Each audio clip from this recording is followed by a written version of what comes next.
Telugu Desam party పట్ల అంకితభావం కలిగిన కుటుంబం, అదేవిధంగా ఏలూరుకు సంబంధించి తనకంటూ ఒక ప్రత్యేకమైన స్థానాన్ని ఏర్పరచుకొని రాజకీయాల్లో ముందుకు సాగుతున్న కాబోయే ఎమ్మెల్యే అనిపించుకుంటున్న ఏలూరు టీడీపీ అభ్యర్థి ప్రస్తుతం అంతా ఉన్నారు. వారి మాటలోనే తాజా రాజకీయ అంశాల గురించి తెలుసుకునే ప్రయత్నం చేద్దాం. చెప్పండి. నమస్తే. చెప్పండి, ఏలూరు అభ్యర్థిగా మీరు ఏ విధంగా ప్రజల్లోకి వెళ్తున్నారు? ప్రజల నుంచి విశేష స్పందన అయితే వస్తుంది. కాబోయే ఎమ్మెల్యే బడేటి రాధాకృష్ణయ్య గారు అంటూ ప్రజల నుంచి వస్తున్న ఆదరణ గురించి ఏమంటారు? మేమేదైతే మొట్టమొదటి నుంచి కూడా డే 1 నుంచి ప్రజావేదిక కూల్చారో జగన్మోహన్ రెడ్డి గారు, అలాగే రాజధానిని విధ్వంసం చేయడానికి ఏదైతే పూనుకున్నారో ఆ రోజు నుంచి కూడా ప్రజల్లో చైతన్యం నింపడానికి ఈ రాక్షస పరిపాలనని మీరు సాగనంపాలన్న ఉద్దేశంతో ఒక ఉద్యమ స్ఫూర్తితో మేమందరం కూడా కార్యకర్తలందరం కూడా మేము మమేకమై ఇంటింటికి తిరగడం జరిగింది. అది ప్రజల్లో చైతన్యం తీసుకురావడానికి కొద్దిగా టైం పెట్టినప్పటికీ కూడా గత సంవత్సరంన్నర నుంచి కూడా ప్రజల్లో భయపడుకోకుండా ఉండటం కోసం మేము ఏదైతే కార్యక్రమాలు చెప్పామో, అలాగే వాళ్ళు ఏదైతే సంక్షేమం పేరట దోపిడీ చేస్తున్నారనే విధానాలు ప్రజల్లోకి తీసుకెళ్ళామో అవన్నీ కూడా వాళ్ళు నమ్మారు. వాళ్ళకి కూడా తెలిసింది ఈ విధంగా జరుగుతుంది, ఇది మన దగ్గర నుంచే దోపిడీ చేసి మనకిస్తున్నారన్న దాంట్లో మేము సక్సెస్ అయ్యాం. తప్పనిసరిగా డోర్ టు డోర్ 1-to-1 మాట్లాడిన దాంట్లో ప్రజలందరూ కూడా తెలుసుకున్నారు. ఈ విధమైన దోపిడీ మన దగ్గర నుంచి ఏ విధంగా దోపిడీ చేస్తున్నారని ప్రజలందరూ కూడా గమనించడం జరిగింది. దాన్ని ఒక స్ఫూర్తిగా తీసుకుని ప్రజల్లోకి వెళ్తాం, అనేక వివిధ వర్గాలను కలవటం, వ్యాపారస్తులను కలవటం, అన్నీ కూడా వాళ్ళకు కూడా వివరించడం. ఇటువంటి ప్రభుత్వం ఉంటే రేపొద్దున మన ఆంధ్రప్రదేశ్ రాష్ట్రానికి మనుగడ అనేది వాళ్ళలో తీసుకెళ్ళాం. వాళ్ళు కూడా ఎవరైతే వ్యాపారస్తులు ఉన్నారో అన్ని వ్యవస్థలు కూడా ఒక ఇసుక దాని గురించి, ఒక ఏదైతే రియల్ ఎస్టేట్ వ్యాపారం, అలాగే ఐరన్ వ్యాపారం, పంబలరు, ఒకదానికి సంబంధించి 13-14 లింకులు ఉంటాయి. వీళ్ళందరికీ కూడా జీవనోపాధి పోవటం, ఇలాగే ఏలూరుకి సంబంధించి జూట్ మిల్లు ఒకటి మూతపడిపోవటం, రెండో జూట్ మిల్లు నిన్న మూతపడిపోవటం, అసలు ఏ అభివృద్ధి లేకోకుండా, ఏ వ్యాపారం లేకుండా అన్ని వ్యాపారాలు ప్రభుత్వమే చేసుకుని ప్రభుత్వం ఒక దోపిడీ విధానాన్ని చేస్తుంది అనేది ప్రజల్లోకి అందరికి కూడా అవగాహన అయింది. అదే వ్యతిరేకత భావత జరగటం జరిగింది. ప్రజలు ఎవరైనా ఈ ప్రభుత్వానికి వేస్తాము అని చెప్పేవాళ్ళు ఎవరో కూడా ఎక్కడా కూడా లేరు. ఎందుకనంటే ఈ ప్రభుత్వం పట్ల విధేయత ఉండి వేస్తాము అన్నాడు ధైర్యంగా చెప్పచ్చు. ఎందుకనంటే ఈ ప్రభుత్వానికి భయపడి ఆగుతారు తప్పితే ఈ ప్రభుత్వానికి భయపడకుండా చెప్పగలిగినాడు తెలుగుదేశం పార్టీ ఏం దౌర్జన్యం చేయదు కాబట్టి నిర్భయంగా చెప్పచ్చు. కానీ అటువంటి అవకాశం ఎక్కడ 1000 మందిలో ఒక్కడు కూడా లేని పరిస్థితి. అంటే ఈ ప్రభుత్వం పట్ల ఏ విధమైన వ్యతిరేకత ఉందనేది అందరికీ కూడా తెలుసు. అందుకనే కొన్ని సర్వేలు చేసినప్పటికీ కూడా ఆ సర్వేల్లో ఎవరైతే న్యూట్రల్ పీపుల్ ఉన్నారో తప్పనిసరిగా ఆ న్యూట్రల్ పీపుల్ అందరూ కూడా తెలుగుదేశం పార్టీ కూటమికే వేస్తారు. ఎందుకనంటే ఒకవేళ వీళ్ళకి వెయ్యాలనుకుంటే చెప్పేయగలుగుతారు, కానీ చెప్పట్లేదు అని అంటే డెఫినెట్గా వాళ్ళు కూటమికి వేస్తారని సందర్భంగా తెలియజేయడం జరుగుతుంది. ఏలూరు ప్రజల అభిప్రాయంలో భాగంగా ఏ ఒక్క ప్రజానీకని అడిగినా కూడా మాకు ఎమ్మెల్యే బడేటి రాధాకృష్ణ అయితేనే మాకు మంచిది, సౌమ్యులు, మాకు అందుబాటులో ఉండే వ్యక్తి అంటూ కూడా స్పందన అయితే మీకు వస్తుంది. ఇంత ప్రజల నుంచి స్పందన రావడానికి మీరు ఏం చెప్తారు? అది మా కుటుంబ నేపథ్యం. ఎందుకనంటే మా తాతయ్య గారి కాడి నుంచి కూడా ప్రజా సమస్యల పట్ల అవగాహన ఉండేది, ప్రజలకు ఎప్పుడు కూడా అందుబాటులో ఉండటం జరిగేది. దాన్ని మా నాన్నగారు మున్సిపల్ చైర్మన్గా దాన్ని కంటిన్యూ చేశారు. తర్వాత కొంత గ్యాప్లో, ఎందుకంటే ఏజ్ గ్యాప్ రావటం వల్ల ఒక 20 సంవత్సరాల తర్వాత బడేటి బుజ్జి గారు రాజకీయాల్లోకి రావడం జరిగింది. మాది కుటుంబ నేపథ్యం రాజకీయం అవటం వల్ల ప్రజలలో మేము మమేకం అవ్వాలి అంటే ప్రజలకు ఎప్పుడు కూడా అనుసంధానం ఉండాలి, ప్రజలకు దగ్గరగా ఉండాలన్న ఉద్దేశంతో ఎప్పుడు కూడా పొద్దున్నే ఉదయం లేకటం మా కుటుంబంలో ప్రతి ఒక్కరికి అలవాటు. 6 కాడి నుంచే లేచి ప్రజా సమస్యలు ఏదైతే వాళ్ళు పనుల్లో లేకుండా ఉంటారో 6 కాడి నుంచే వాళ్ళ సమస్యలు తీర్చి 8 మేము ఏదైతే మేము కాలకృత్యాలు చేసుకోవడానికి తర్వాత 8 తర్వాత మేము ఇచ్చేసుకునే వాళ్ళం. 8 వాళ్ళు పనిపోకుండా ఉండటం కోసం వాళ్ళకి అలా అలవాటు చేయడం జరిగింది. ప్రజలందరూ కూడా డైరెక్ట్గా బుజ్జిగారి దగ్గర కావచ్చు, మా నాన్నగారి దగ్గర కావచ్చు, వాళ్ళు నా దగ్గర కావచ్చు, అందరూ కూడా ఫోన్ చేసి మీరు ఉన్నారు అని అంటే రాగలుగుతారు. ఫోన్ చేయగలిగిన అవకాశాన్ని మేము వాళ్ళకి కల్పించాం. ఎందుకనంటే వాళ్ళకి ఏదైనా ఒక అధికారి దగ్గరికి వెళ్ళాలన్నా, ఒక ఎమ్మెల్యే దగ్గరికి వెళ్ళాలన్నా భయం లేకోకుండా మనం నిర్భయంగా మనం ఆయనతో మాట్లాడచ్చు అనే స్వేచ్ఛాయుతమైన వాతావరణం కల్పించడం వల్ల ప్రజలతో మేము దగ్గరగా అయ్యాం. అలాగే మా బడేటి కుటుంబం అనేది ప్రజలకి మేలు చేసింది అనేది ప్రజల్లో. ఎందుకనంటే మా నాన్నగారి టైంలో ఒకటి జరిగింది, మా తాతయ్య గారి టైంలో ఒక అభివృద్ధి జరిగింది, అలాగే బుజ్జి గారి టైంలో ఒక అభివృద్ధి జరిగింది. డెఫినెట్గా బడేటి కుటుంబం నేపథ్యంలో డెఫినెట్గా మళ్ళీ అభివృద్ధి అనేది వాళ్ళతోనే సాధ్యం అనేది ప్రజలు నమ్మారు. అది మేము చేయటంలో సఫలీకృతం అయ్యాం. తప్పనిసరిగా ప్రజలకి సేవ చేసే గుణం బడేటి కుటుంబం ఉందనేది వాళ్ళు నమ్మారు కాబట్టి ఈరోజు ప్రజలు మమ్మల్ని ఆదరిస్తున్నారు. తప్పనిసరిగా వాళ్ళు ఏదైతే ఆదరిస్తున్నారో వాళ్ళ నమ్మకాన్ని నిలబెట్టుకోవాల్సిన బాధ్యత మాది ఉంది. అదేవిధంగా 4.5 సంవత్సరాల నుంచి రమారమి 4 సంవత్సరాల 10 నెలల నుంచి ప్రజల్లో మమేకమై తిరుగుతున్నాం. ఏ రోజున కూడా అధికారం లేకపోయినప్పటికీ కూడా ప్రజలను చైతన్యంలో ప్రజలకు చేయగలిగిన పనుల్లో కానీ, వాళ్ళ కార్యకర్తలు ఏదైనా కష్టంలో ఉంటారంటే ఆదుకునే పరిస్థితి కానీ అన్నీ చేయబట్టే ఇవాళ నా గుమ్మ గుమ్మం దాటి ఒక్క కార్యకర్త కూడా వేరే పార్టీలోకి వెళ్ళలేదు అంటే అది అచంచలమైన విశ్వాసం మా కుటుంబం మీద పెట్టిన బాధ్యతగా అనుకుంటున్నాను. అధిక పార్టీ ఎమ్మెల్యేని కలవాలంటే 1 రోజులు, 1 నెల రోజులు కూడా టైం పట్టే పరిస్థితి. కానీ మీరు మాత్రం ఇక్కడ ఎప్పుడు కూడా పార్టీ ఆఫీస్ చుట్టూ ఉన్న పరిస్థితి. ఎంతోమంది కార్యకర్తలకి మా ముందు కూడా ఎన్నో సమస్యలు కూడా పరిష్కరించే పరిస్థితి. ఏంటి అధికార పార్టీ పైన వ్యతిరేకత మీకు ఖచ్చితంగా గెలుపుకి నాంది కాబోతుంది? అధికార పార్టీ మీద వ్యతిరేకత 100% 90% ఇక్కడున్న ఎమ్మెల్యే మీద ఉంది. డెఫినెట్గా అందుబాటులో లేని ఆళ్ళ నాని, అతను ఎవరికి అందుబాటులో ఉండడో, ఆయన నెంబర్ ఎవరికి తెలియదు. వెళ్ళిన తర్వాత వాళ్ళు వీడియో కెమెరాలో చూసుకుంటారు. వాళ్ళకి ఏదైనా లాభం వచ్చేవాడంటే ఆడితో 5 నిమిషాలు మాట్లాడతాడు. పేదవాడు వస్తే అక్కడి నుంచి 200 పెట్టి ఆటోలో వచ్చాడు కదా, వీడిని మాట్లాడి పంపించాలనేది వాళ్ళ ఆఫీస్కి ఏముండదు. వాళ్ళ ఆఫీస్కి ఫోన్ చేసి వెళ్తానికి కూడా ఉన్నారా లేదా అని కనుక్కుని వెళ్తానికి కూడా ఇంటిమేషన్ కూడా ఎవరికి చేయాలనేది తెలియని పరిస్థితి. అందుకనే ప్రజలు విసిగిపోయారు. ఎందుకంటే గత 5 సంవత్సరాలు కూడా మొన్న కూడా గెలిచినప్పుడు ఏదో మొక్కుబడిగా ప్రజా వ్యతిరేకత, ప్రభుత్వం మీద ఉన్న వ్యతిరేకత వల్ల అతను గెలిచాడు. కానీ అతనేమి నేను ఇది చేశాను ఏలూరుకి అని చెప్పుకోవడానికి ఇవాళకి కూడా లేదు. తప్పనిసరిగా ఎందుకంటే ఆ వ్యతిరేకత ప్రజల్లో ఇప్పుడు బాగా ఉంది. ఎందుకనంటే ఏ రోజున కోవిడ్ టైంలో ఒక మనిషిని పలకరించడం అనేది లేదు.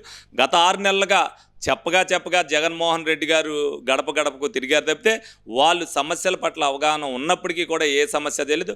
వాళ్ళకి ప్రధాన ధ్యేయం, డబ్బు సంపాదించుకోవడమే ప్రధాన ధ్యేయం. అవినీతి సొమ్ముతో అందలం ఎక్కాలనుకుంటారు కానీ ప్రజా సంక్షేమం కోసం, ప్రజల కోసం ఏమి చేసింది ఏమి లేదు. ప్రజలు కూడా అది తెలుసుకున్నారు, విసిగిపోయారు.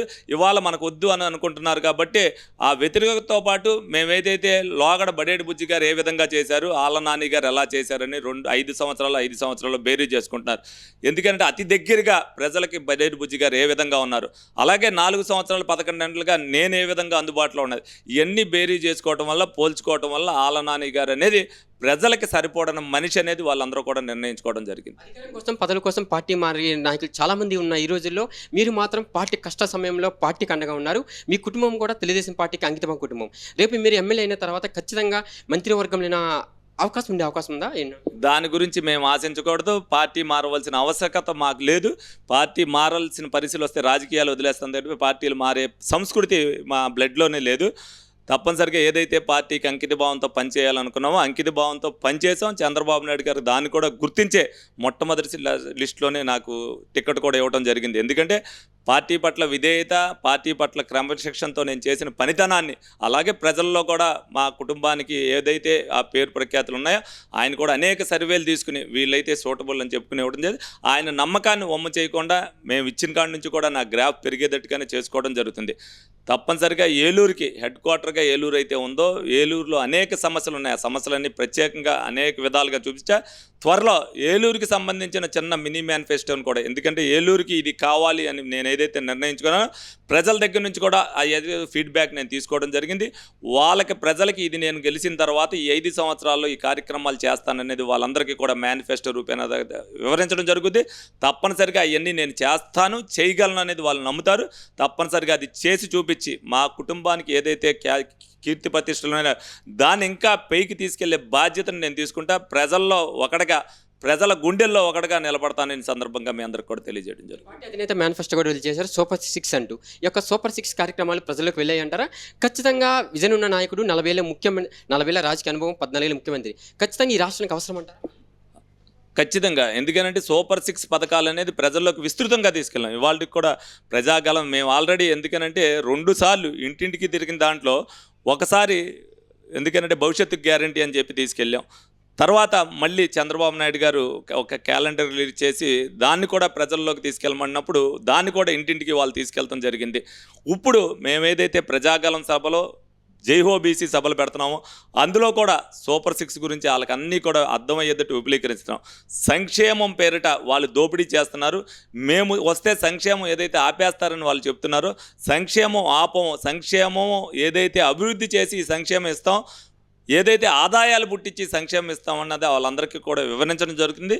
వాళ్ళు చంద్రబాబు నాయుడు గారు అనేది అభివృద్ధికి చిహ్నం అనేది వాళ్ళు నమ్మారు. రాష్ట్ర అభివృద్ధి చంద్రబాబు నాయుడు గారితోనే సాధ్యం. దానికి పవన్ కళ్యాణ్ కూడా మద్దతు ఉంటే, ఎవరైతే యువతకి ఉద్యోగాలు కావాలని వాళ్ళందరూ కూడా అనుకుంటున్నారో ఆ యువతను ఆదర్శంగా తీసుకోవాలంటే వాళ్ళ పవన్ కళ్యాణ్ గారు అవసరం కూడా తెలుగుదేశం పార్టీకి ఉండటం వల్ల ఆ కలయికతో పవన్ కళ్యాణ్ గారు కూడా, ఎందుకంటే రాష్ట్ర అభివృద్ధి కోసం బీజేపీ తోడు కూడా ఉండాలనే ఉద్దేశంతో పట్టుబట్టి మరి బీజేపీని కూడా ఈ కూటమిలోకి రావడం జరిగింది.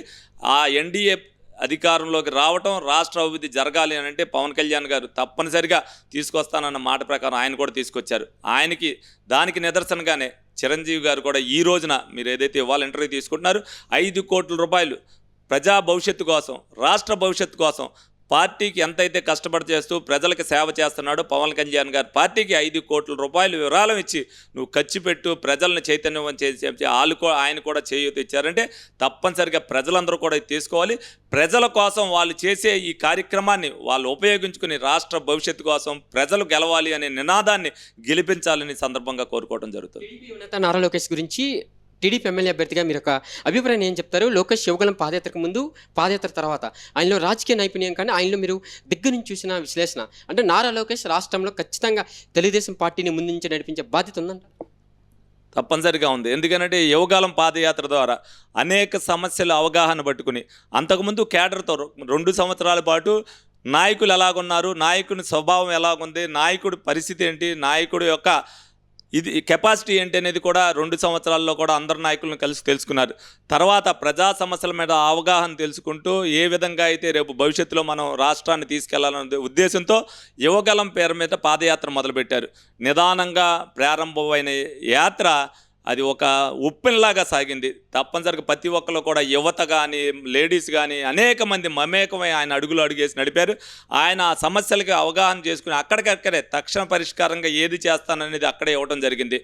ఒక చిన్న స్థాయి నాయకుడు, కార్యకర్త స్టేజ్ నుంచి వచ్చినవాడు రాష్ట్రాన్ని ఏ విధంగా శాసించగలడనే స్థాయికి ఆయన ఏదైతే స్పీచ్లు అన్నీ కూడా ఇవ్వడం జరిగింది. అక్కడ పట్ల సమస్యల పట్ల అవగాహన చేసుకునే అక్కడ ఏదైతే రోజు మార్నింగ్ ఎవరినైతే కలిసే దగ్గర వాళ్ళని చెప్పడంలో కానీ, ఆయన మేధస్సు కానీ, రేపు రాబోయే రోజుల్లో ఆంధ్రప్రదేశ్ రాష్ట్రాన్ని ఎక్కడికి తీసుకెళ్ళమని చెప్పే దాంట్లో కానీ ఆయన ఉద్దండుడిగా ఏ విధంగా అయితే ఎలిగారో తప్పనిసరిగా రేపొద్దున్న లోకేష్ గారి నాయకత్వం రాష్ట్రానికి అవసరం, తెలుగుదేశానికి అవసరం. యువకుని యొక్క ఆలోచనలు ఏ విధంగా ఉంటాయనేది ఆయన చెప్పిన దాంట్లో తెలిసింది. నేను ఎంతో దగ్గరగా చూశాను. ఆయన చాలా నిబద్ధతతో ఎంతైతే ఏముందనంటే ఆలోచనని చక్కగా అవగాహన చేసుకుని తొందరపాటు లేకుండా ఒక ఆలోచనని ఎదరికి తీసుకెళ్లాలంటే మళ్ళీ రీబ్యాక్ చేసుకోకుండా అందరితో చర్చించి ఆ ఆలోచన ఎదరబెట్టారు. ఇవాళ వరకు ఇంత సక్సెస్ఫుల్గా జరిగింది, ఎదరికి వెళ్ళింది. మరి ఎప్పుడు కూడా లేనిది సీట్లు చంద్రబాబు నాయుడు గారు ఎప్పుడైతే 14 రోజులు 15 రోజుల ముందు విడిచేస్తారో ఇన్ని రోజుల ముందు అవన్నీ కూడా రిలీజ్ చేయడానికి కారణం కూడా లోకేష్ గారే. ఎందుకనంటే ప్రజల నుంచి, నాయకుల నుంచి ఆయనంతా తీసుకున్నారు. ఎలక్షన్లోకి వెళ్ళాలంటే కొంచెం టైం కావాలి, వాళ్ళు ప్రజల్లో నానాలి, ప్రజల దగ్గరికి వెళ్ళాలనే ఉద్దేశంతోనే ఎప్పుడు లేని తెలుగుదేశం పార్టీ స్థాపించిన తర్వాత ఎంత ముందుగా టికెట్లు అనౌన్స్ చేసింది ఇదే. దానికి లోకేష్ గారే నిదర్శనం. చెప్పండి సార్, ఏలూరు పరిధి ప్రారంభం నుంచి ఇక్కడ బస్ స్టాండ్, మార్కెట్, ప్రతి రైల్వే స్టేషన్ సెంటర్ కూడా మాకు ఎమ్మెల్యే రాధాకృష్ణ అయితేనే మంచి జరుగుతుంది, ఖచ్చితంగా ఎమ్మెల్యేగా కాదు మంత్రిగా కూడా చూడాలని మీ యొక్క అభిమానులు కోరుకుంటారు. మీ ఏలూరు ప్రజలు ఏం చెప్తారు? నేను దాన్ని ఎప్పుడు ఆశించను. నేను ప్రజల్లో మన్నాలి అనే ఉద్దేశంతోనే నేను రాజకీయాల్లోకి రావటమే, యాదృచ్ఛికంగా రావటం. అన్నగారు పోయిన తర్వాత నాకు కావాల్సింది ఒకటే, నేను ఏలూరుకి సంబంధించి ఏ పనైనా నాకు అవ్వాలని నేను కోరుకుంటా. నేను ఏదైతే పార్టీకి విధేయపట్ల చేశానో 5 సంవత్సరాల్లో కూడా నేను ఒక్క చిన్న విషయం నిమిత్తం కూడా చంద్రబాబు నాయుడు గారి దగ్గరికి, లోకేష్ గారి దగ్గరికి రానివ్వనండి. నేను చూసుకుంటాను. మీకు 175 నియోజకవర్గాలు మీరు చూసుకోవాలి, ఈ ఒక్క నియోజకవర్గ సమస్యను మీ దగ్గరికి తీసుకురానని చెప్పాను. అదే విధంగా 5 సంవత్సరాలు చేశాను. రేపొద్దున పని విషయంలో కానీ, పార్టీ విషయంలో కానీ, పార్టీకి ఈ చేమంతా కూడా నష్టం జరగకోకుండా 5 సంవత్సరాలు నేను చేసుకెళ్తాననేది ఆయన దగ్గర ప్రామిస్ తీసుకుంటా. తప్పనిసరిగా అభివృద్ధి అనేది ఏలూరు జిల్లా హెడ్ క్వార్టర్ ఏంటనేది చేస్తా. నేను మిగతా పదవుల మీద నాకేం ఆశ లేదు. తప్పనిసరిగా ఏదైతే తెలుగుదేశం పార్టీని ఎదరికి తీసుకెళ్లాలో, ఏదైతే రేపు భవిష్యత్తులో తెలుగుదేశం పార్టీ ఏలూరు కంచుకోటగా తీసుకెళ్లాలో ఆ నిబద్ధతోనే పనిచేస్తా. రేపొద్దున లోకేష్ గారితో కానీ, చంద్రబాబు నాయుడు గారితో కానీ శభాష్ అని 5 సంవత్సరాల్లో లోగడ ఎలా చేశానో మళ్ళీ 5 సంవత్సరాల్లో కూడా ఏ చిన్న సమస్యను కూడా వాళ్ళ దగ్గరికి వెళ్ళకోకుండా ఆ సమస్యలను పరిష్కరించడానికి వాళ్ళ సహకారం తీసుకుంటూ తప్పనిసరిగా మంచి మార్గంలో, అభివృద్ధి పదంలో తెలుగుదేశం పార్టీ ఈ కాలంలో ఈ 5 సంవత్సరాల్లో ఏలూరుని ఇంత డెవలప్మెంట్ చేసింది తెలుగుదేశం పార్టీ అయితేనే కరెక్ట్ అనే స్థాయికి నేను తీసుకెళ్తాను. సందర్భంగా తెలియజేయడం జరుగుతుంది. ప్రశ్నగా పార్టీలకు అతీతంగా ఇష్టపడే వ్యక్తి బుజ్జి గారు. అటువంటి బుజ్జి గారిని పేరు ఖచ్చితంగా రాధాకృష్ణ నిలబెడతారా ఈరోజు? 100%. ఎందుకనంటే ఇప్పటికే మేము నిలబెట్టాలనుకునే వచ్చాం కాబట్టే నేను నిలబెట్టాలి, లేకపోతే నాకు రాజకీయాలు అసలు అవసరం లేదు. ఒక పార్టీకి నేను అంకిత భావంతో పనిచేసింది కుటుంబ విలువలు నిలబెడతానికి. అలాగే బుజ్జిగారు రాజకీయాల్లోకి వచ్చినప్పుడు కూడా మేమందరం ఒక కుటుంబ నేపథ్యంలో ఉమ్మడి కుటుంబంగా ఉండేవాళ్ళం. బడేటి కుటుంబం అంటే ఒక విజిబిలిటీ ఉంది, ప్రజల్లో ఒక నమ్మకం ఉంది, ప్రజల్లో ఒక గౌరవం ఉంది. ఆ గౌరవాన్ని కాపాడుకోవడానికి వచ్చాం కానీ డబ్బు సంపాదించుకోవటానికైతే మాకు అవసరం లేదు. ఎందుకనంటే మా తాతయ్య గారు ఏం సంపాదించలా, మా నాన్నగారు ఏం సంపాదించలా, బుజ్జిగారు ఏం సంపాదించలే. ఇవాళకి 120 ఏళ్ళ రాజకీయ చరిత్రలో సొంత ఇల్లు కూడా లేని కుటుంబం ఏదైనా ఉందంటే బడేటి కుటుంబం. తప్పనిసరిగా మాకున్నది ప్రజల అండదండలో, ప్రజల నమ్మకం. తప్పనిసరిగా ప్రజలు ఏదైతే విశ్వసిస్తున్నారో, ప్రజలు ఏదైతే కోరుకుంటున్నారో అది చేస్తాం అనేది బడేటి కుటుంబం నమ్ముతున్నారు. ఆ నమ్మకాన్ని వమ్ము చేయకుండా ప్రజల మన్నలు పొందుతాం, ప్రజలకి సేవకు ఎప్పుడు అందుబాటులో ఉంటామని ఈ సందర్భంగా తెలియజేయడం జరుగుతుంది. Hit TV presents like, share, comment. TV వాళ్ళకు కూడా నేను ఒక సర్ప్రైజ్ ఇద్దాం అనుకుంటున్నాను. మీరు మాత్రమే జెస్సీ ఎందుకు అయ్యారు? ఇలాంటి అమ్మాయిలకి పిలవడానికి బాగుంటుంది. చందు సాయికి like you and have a జనాలకి ఒక పేరు నచ్చిందంటే దీనికి ఒక ప్రాసెస్ ఉంటుంది. ఎందుకు ప్రాసెస్ డైరెక్ట్గా వెళ్ళిపోదాం. ఏదైనా ఒకటి మర్చిపోయినావా నువ్వు? మర్చిపోయినా మేడం, ఏం మర్చిపోయావు? నా గుండె. ఏదో ఆ టైంకి మన సుడి బాగుంటే ఎవరన్నా చూపిస్తే రాయగలం కానీ డోర్ టు డోర్ సేల్స్ చేసేవాళ్ళు. శారీ వస్తుంది, శారీలో వెనకాల కట్టుకుని